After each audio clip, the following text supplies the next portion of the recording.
Morning guys, welcome back to my channel. कैसे हो आप सभी? आई होप आप सभी अच्छे होंगे। तो ये है सुबह सुबह का 4 बजे का टाइम। तो अब सुबह के अर्घ की तैयारी चल रही है और पता है चारों तरफ ढोल बज रहे हैं बड़ी जोरों जोर से। और मैं झटपट से उठी और नहा के, और मैंने यही साड़ी पहन ली क्योंकि प्रियंका दीदी ने बताया था कि जिससे हम शाम का अर्घ देते हैं उसी से सुबह का अर्घ देते हैं। तो रात में ना ये मैंने निकाल के और सुखा दी थी, मतलब मशीन में निचोड़ के इसको पंखे की हवा में डाल दिया था। तो सुबह उठी ना, पहले तो पूरी रात तो एक तो आँख ही नहीं लगी थी क्योंकि ये जो दिया है ये पूरी रात में यानी अखंड दिया जगाया जाता है। तो मैं यहाँ अकेले ही लेटी थी कमरे में, कहने का मतलब। तो मेरी आँख फिलहाल मुझे दिए की वजह से नींद नहीं आ रही थी, कहने का मतलब। तो पूरी रात आँख ही नहीं लग के दे रही थी, मैं काफ़ी टाइम से उठी हुई थी। और अब आके 3:30 बजे मेरी हल्की सी आँख लगी, और जैसी आँख लगी ना एकदम पतिदेव जी ने गेट बजाया कि उठो 4 बज गए हैं और चलो जल्दी करके। और फिर मैं ना जल्दी जल्दी से उठ के नहा धो के यानी रेडी हो गई बिल्कुल। और मैंने यही साड़ी पहनी थी। तो आप ये मत सोचना कि भाई यही शाम पहनी थी, क्योंकि दीदी ने बताया था कि जिससे हम शाम को अर्घ देते हैं उसी से सुबह को अर्घ देते हैं। तो यहाँ पे मैंने पूरा सारा चीज़ें रेडी कर लिया था।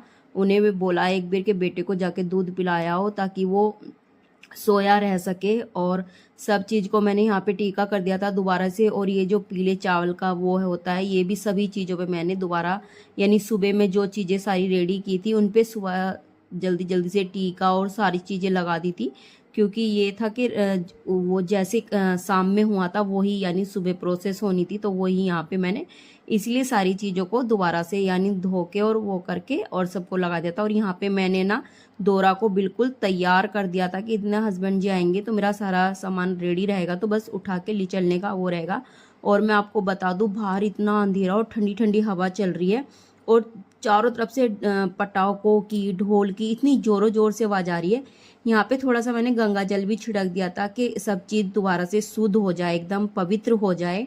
क्योंकि ये सुबह का अर्घ है, तो नाइट में देखो नाइट गई है, तो सुबह दोबारा से हर चीज़ पवित्र होनी चाहिए। यहाँ थोड़ा सा मेरी बत्ती वो हो रही थी ढली ढली सी, क्योंकि घी थोड़ा कम हो रहा था। तो मैंने उनसे ना घी भी गर्म करवा के मंगवाया था, और वो भी नहा धो के आ गए थे। कहने का मतलब ये है दोनों ही हम नहा लिए थे सुबह सुबह ये। और यहाँ पे मेरे हस्बैंड जी ना इतना एफर्ट दिखा रहे हैं जिसकी कोई हद नहीं, मैं मानूंगी। बहुत ज़्यादा अपना यानी वो दिखा रहे हैं मेरे साथ। और यहाँ पे मैंने सब चीज़ रेडी करके देख रही थी मैं कुछ छूट तो नहीं गया है, कुछ रह तो नहीं गया है, क्योंकि बाकी सब सोए हुए हैं। बच्चे भी हमने नहीं उठाए थे कि जब सुबह का सूर्य होगा तभी उनको उठाएंगे और तभी उनसे अर्घ दिलवाएंगे। यहाँ बेटी को अगर मैं बेटे को बोलती ना तो वो एकदम उठ जाते, लेकिन मैंने उन्होंने उठाया नहीं था कि ऊपर काफ़ी ठंडी हवा चल रही है जिससे ना तबीयत खराब हो जाएगी उनकी। तो यहाँ पे आप देख सकते हो कमरे में ना जल्दी जल्दी से सामान, यहाँ पे हस्बैंड जी सामान ले जाके रख रहे हैं थोड़ा बहुत करके ऊपर। और उनकी ना परछाई में वो आ रहा था, और यहाँ पे वो सामान ले आए थे। और मैं भी आ गई थी अपना दिया लेके और अपने कलश को लेके ऊपर आ गए थे हम। और चारों तरफ देखो काफ़ी उजाला हो रहा था वैसे तो। और मैं देख रही थी कि जो पास में लोग हैं वो भी ऊपर आ गए हैं या नहीं आए हैं वो अभी।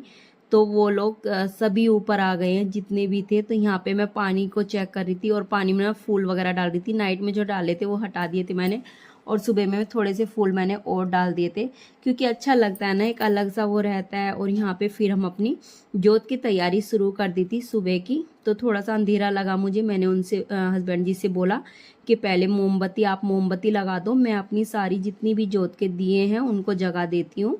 और पूजा को पूरा यानी टाइम से रेडी कर लेंगे। क्योंकि मुझे बोला था प्रियंका दीदी ने कि ना 4 बजे मत खड़े होना पानी में, 5 बजे आप 5 बजे खड़े होना पानी में, क्योंकि अगर इतनी जल्दी खड़े हो जाओगे ना तो थक जाओगे। वैसे ही फास्ट हो उसकी वजह से वैसी वीकनेस आ जाती है बॉडी में, तो अभी मत खड़े होना। तो मैंने बोला था ठीक है। तो इस वजह से हम फिर भी 4 बजे ऊपर आ गए थे छत पे, और अपना बैठ के आराम से भजन सुनते रहे, अपनी पूजा करते रहे। जैसी भी हमसे आ रही थी उस तरीके से मैं और पति देव जी अपना लगे हुए थे आराम से। हमें कोई वो नहीं था कि भाई हम इतनी बकातिया वो। एक चारों तरफ ना ढोल बाजी सुन रहे थे ना, तो और भी अच्छा लग रहा था। और दूर दूर से ना इतनी भजनों की आवाज़ आ रही थी।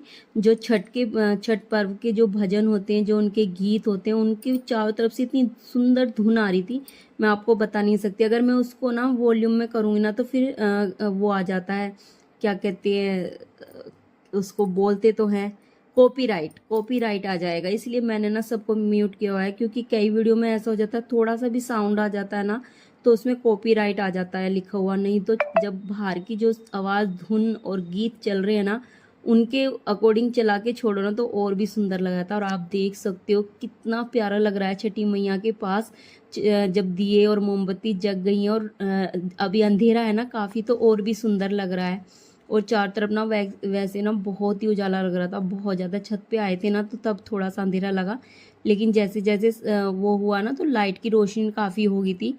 और छत पे जो और लोग भी कर रहे हैं ना वो भी आ गए थे सभी, लेकिन जो हमारे पास में थे ना वो पता नहीं जब बिल्कुल सूरज निकला ना वो तभी पानी के अंदर खड़े हुए। मैं देख रही थी उनको, जबकि मेरे पास तो फ़ोन आ गया था कि 5 बजे, ठीक 5 बजे फ़ोन आ गया था कि अब आप चित्रा पानी के अंदर चले जाओ और खड़े हो जाओ उसके अंदर, क्योंकि यही समय है, ठीक तो आप उसके अंदर। तो मैं तो जब ही हो गई थी, लेकिन मैं अपने हस्बैंड जी से पूछ रही थी कि वो आके खड़े हो गए तो वो मना करने लगे कि वो तो नहीं हुए हैं अभी, वो नहीं हुए हैं।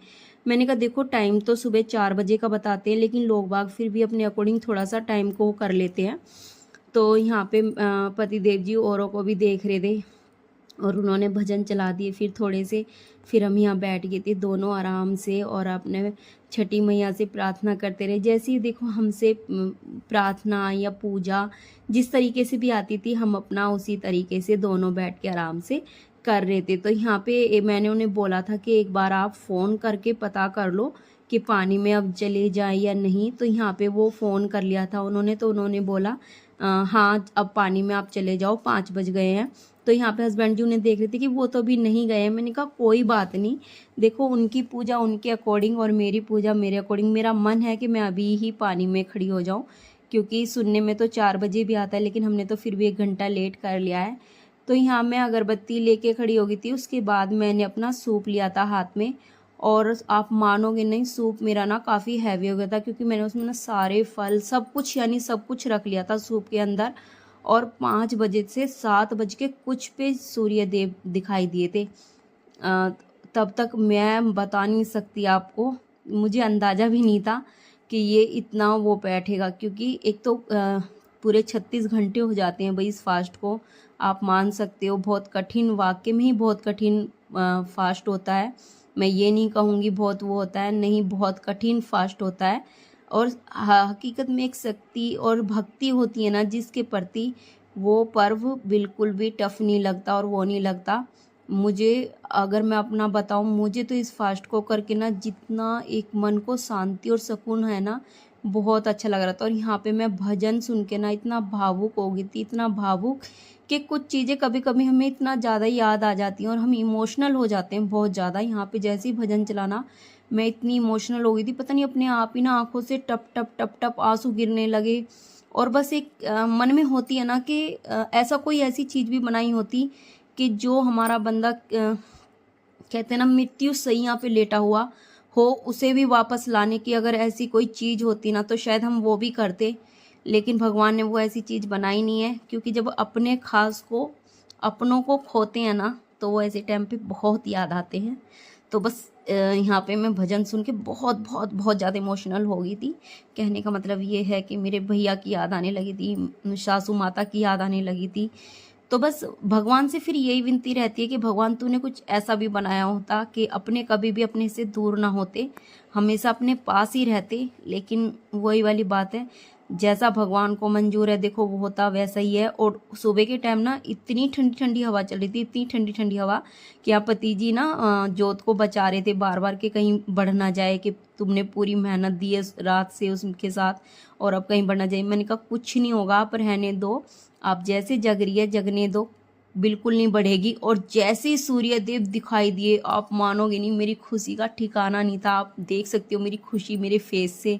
और यहाँ पे पति देव जी भी देखते, क्योंकि बस एक तुरंत झलक पड़ी, तुरंत जैसी मैंने, क्योंकि हमारी नज़र ना बस उधर ही गड़ी हुई थी, एक सांस कब दिखाई दे। और ऐसा लग रहा था अब आते आते टाइम ना कि बहुत पता नहीं, आज तो सूर्यदेव और होता है ना जब जिस चीज़ की प्रतीक्षा होती है वो चीज़ ना बिल्कुल भी वेट कराती है, यानी बहुत ज़्यादा। तो यहाँ जो वो सामने बिल्डिंग दिख रही है ना बस जस्ट उसके पास में अभी वाइट वाइट से दिखाई दिए हैं, बहुत आपको दिख नहीं रहे होंगे, नहीं तो वो जो सामने आपको बिल्डिंग दिख रही है ना, बिल्कुल उसके बीचम बीच हैं, हल्के हल्के से, बिल्कुल सांवले सांवले से, वाइट वाइट से, इस तरीके से थे। उसके बाद मैंने अपनी परिक्रमा करनी स्टार्ट कर दी थी और आप यहाँ पे मेरी खुशी का अंदाज़ा नहीं लगा सकते। मैं यहाँ कितनी खुश थी, कितनी, मानो पता नहीं दुनिया की कौन सी खुशी मिल गई थी।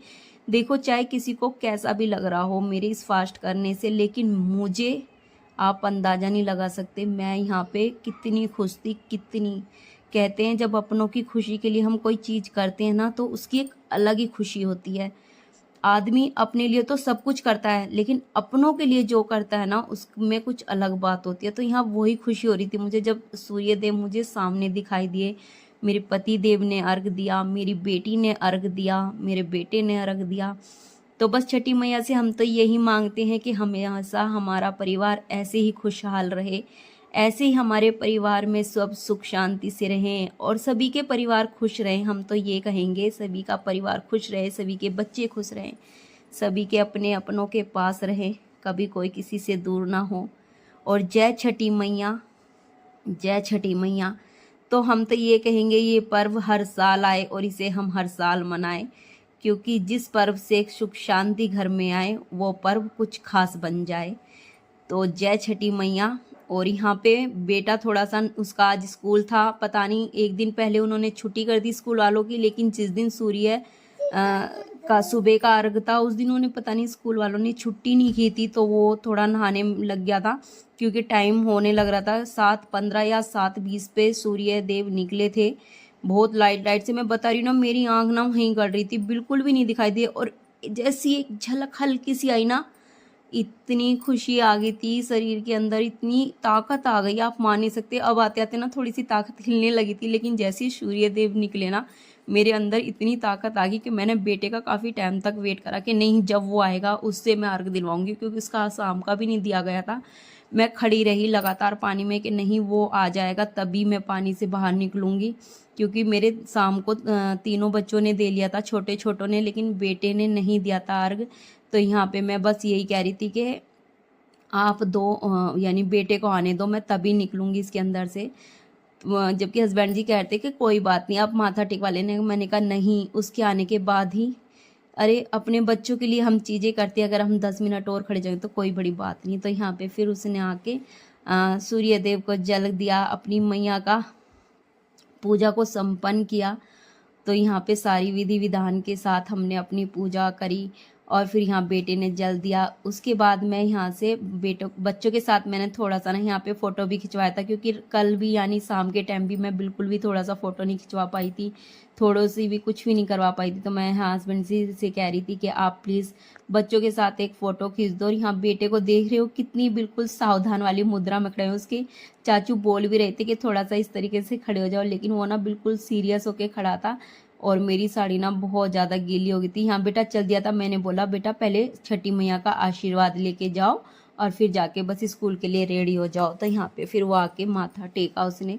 यहाँ मैंने पति देव जी से बोला कि आप मेरा सूप पकड़ो ताकि मैं बाहर आ जाऊँ, क्योंकि इसके बाद ना यहाँ पे थोड़ा सा पूजा की और विधि होती है। अभी यहाँ पे ना हाथों में वो जो चावल का और हल्दी का जो घोल होता है वो हाथ में लगाया जाता है, चने चढ़ाए जाते हैं, चने के प्रसाद दिए जाते हैं, जो भी चीज़ें हैं। और फिर यहाँ पे एक छोटा सा ना हवन भी होता है। आप वो सारा सामान, वो वाइट सी पिन्नी रखी है उसमें रखा हुआ है।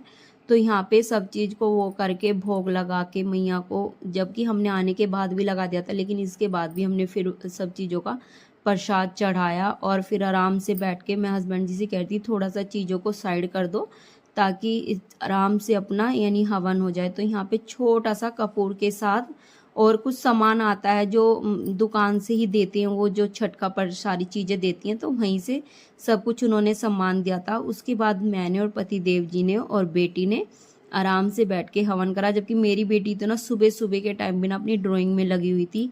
उसको सुबह सुबह भी, यानी आप ये देख लो 7 साढ़े 7 का टाइम हो रहा है और वो अपनी ड्राइंग सब लेके गैल में आई है और यहाँ पे फिर उसमें लग रही थी। उसके बाद यहाँ पे हमारा हवन संपन्न हो गया था और मैंने और पति देव जी ने आराम से बैठ के छठी मैया की प्रार्थना करी और अपने घर की सुख शांति, अपने परिवार की सुख शांति, अपने कारोबार में, अपने सब चीज़ में यानी उन्नति की वो मांगी, अपने अपनों की, सबकी।